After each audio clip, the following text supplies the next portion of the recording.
Инээдэг сүхбат том сүхбат нэрээр олноо алдарсан Монгол улсын ард Пунцгийн сүхбат хасны арслан цолоо авч чадаагүй харамсалтай түүхийг бид нэхэн сурвалжлаа.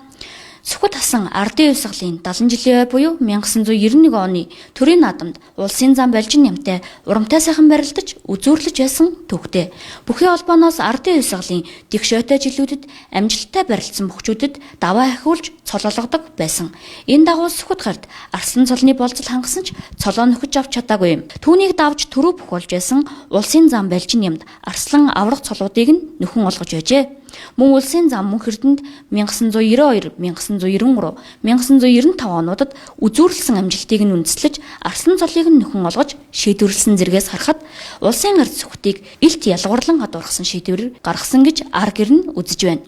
Хүлээлгүй яг хоо тэгээ ганц уг нь мөрөөдчихсэн юм. Тэгээд бүр хүсэж мөрөөдөөд би өөртөө нөгөө юугаа цалаа авчвал тэгин цалаа авчвал ингэн гэдэг яриа бол нэгд өөрт нь ихсэн. Хоёрт бэлэгдэж бүсэн дээрээ арслан хэлгсэн, цээжин дээр арслан хэлгсэн. Тэгээд авчдаг. Бас өгсөн штэ бүхий холбооч өгчөө тэгэл болсонгүйгээд буцааж аваад нэг баахан хүмүүст цолмол өгөөд буцааж аваад бид хэд ч энд баярлал зарим хүмүүс ч мөр арслан бэлэглээл сүуд олж исэн чинь тэгэл болцсон ш. Тэр дөрмөн дээр асуудал их гарсан, хой хүний үзэл бодол орсон. Тэгээд ерөнхийдөө юу яцсан. Балжинмын хувьд болохоор зэрэг цол өгж байгаа юм чинь авж байгаа нь Балжинмын бол буруу биш. Эрхэнбаяр гээд өмгөөлөгч надтай уулзаад хоёлаа танилцаад одоо ер нь бодоод исэн чи айгүй шудраг биш юм явагдчихад тэгээд нэг хүний айгүй айхтар гомдоочлоо. Тэгээд би бас энэ нэг хүнд боён хийгээд ингэчээ би өөрөө ховтын хүн багамаа гэд тэгээд би тэр танилцаад шүүхээр ингэж ийм заавар журмаар явна гэд тэгээд би өөрөө хүсэлт гаргаад тэгээд би тэр хөөцөлтөд явсан. Тэгээд Эрхэнбаяр өмгөөлөгч бол аягүй сайн хөөцөлтөж ярьсан. Тэгээд шүүх ажиллагааны хувьд болохоор эмэгтэй хүн шүүхийн тэр үйл ажиллагаанд одоо бүхий талаар яриад орохлоор зэрэг мэдлэг мэрэгшин аягүй дутдаг. Тэгээд нөгөө нэг цол мол энтер чинь бас айгүй ойлгодгүй юм билээ ш. Тэгээд тийм асуудлууд гарч ирсэн. Тэгтээ Эрхэнбаяр өөрөө маш сайн тайлбарлаа тэрийг юу яасан. Ойлгуулсан тэр хүнд. Тэр эмэгтэй хүн болохоор ерөөсөй ойлгохгүй байсан. Тэгээд ойлгуулад бүх юм яриад тэгээд шүүхийн шийдвэр гараад энэ хүнд энэ цолыг өгөө. Одоо нэгэн осны бараг хэлмэгдэл ч юм уу те.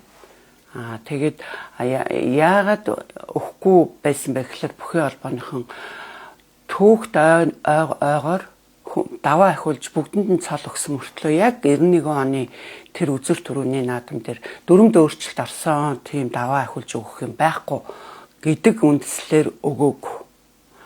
Гэтэл хоёр хүний нэг нь бол авчихсан.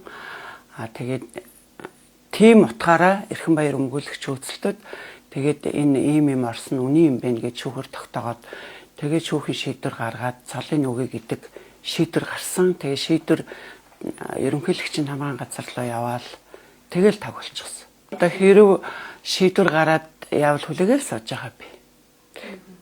Сүхбат хасны гэр бүл Монгол улсын ерөнхийлөгч хүрэл сүхбат нийслэл дэх захиргааны хэргийн анхан шатны шүүхийн 2022 оны 6 сарын 13 өдрийн 499-р шийдвэрийг үндэслэн Ховд аймгийн Буянт сумын угуул, Баянгор аймгийн Баян-Овоо сумын харьяат, Налайх дүүргийн бүх Монгол улсын гард асан Пунцаг овогтой сүхбатд зарилгаараа Монгол улсын арслан цолыг нөхөн олгохыг хүсье гэсэн агуулга бүхий хүсэлт олон шүүхийн шийдвэрийг нь хургуулсан ч сураг тасарчээ.